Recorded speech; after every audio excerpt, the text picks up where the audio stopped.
Stranded sa Tubay ang isang pamilyang taga Cavite na pauwi na sana rito sa Pilipinas kagabi. Nagbakasyon lang daw sila sa Middle East pero naipit pa sa giyera. Alamin natin ang sitwasyon nila ngayon sa exclusive Frontline Report na ito.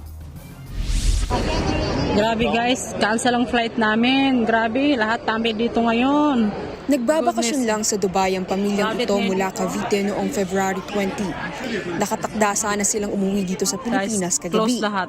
Pero pagdating nila sa Dubai Airport, sarado ang mga ticketing booths. Kanselado pala ang biyahe dahil sa girian sa Middle East.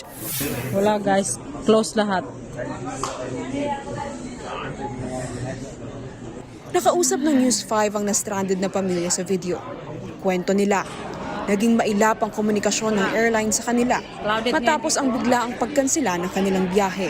So, nag-advise sila dun sa amin kung pwede bumalik muna kami kung saan kami naka-stay kasi wala nga po, cancel daw po yung mga flights. So gusto sana naming magpa-assist ng hotel. Ang problema, lahat ng office po ng airline, sarado po sila. So limited din po sila mag-answer ng mga question namin. So ang sabi sa amin, mag-email na lang kami sa through email na lang. Tama ba, no? Yes. So ayun po, wala kaming choice. Nag-book kami online hotel. Naging doble perwisyo sa kanila ang cancellation dahil dagdag gastos ang binili Grabe nilang guys, hotel. cancel ang flight Ayon namin. sa pamilya, Grabe, lahat kami una dito nang nirebook ngayon. sa March 1 ang So, kanilang nag-advise ticket, sila dun sa amin pero kung nakatanggap pwede sila ng bumalik muna panibagong kami abiso na kung saan inilipat kami ito sa naka-stay March kasi wala nga 4. po, cancel daw po yung mga Samantala, flights. kahit nasa loob na ng hotel, So, ayun. ramdam pa rin ng pamilyang Pinoy ang mga pagsabog sa Dubai. Kanina umaga, may malakas syempre. Meron po, siguro mga 30 minutes ago. Meron malaga, pero hindi namin alam kung saan tumama. Kaninang umaga lang, kinumpirma ng mga otoridad sa Dubai ang bahagyang pinsala sa isang bahagi ng Dubai Airport. 4 na airport staff ang nasugatan.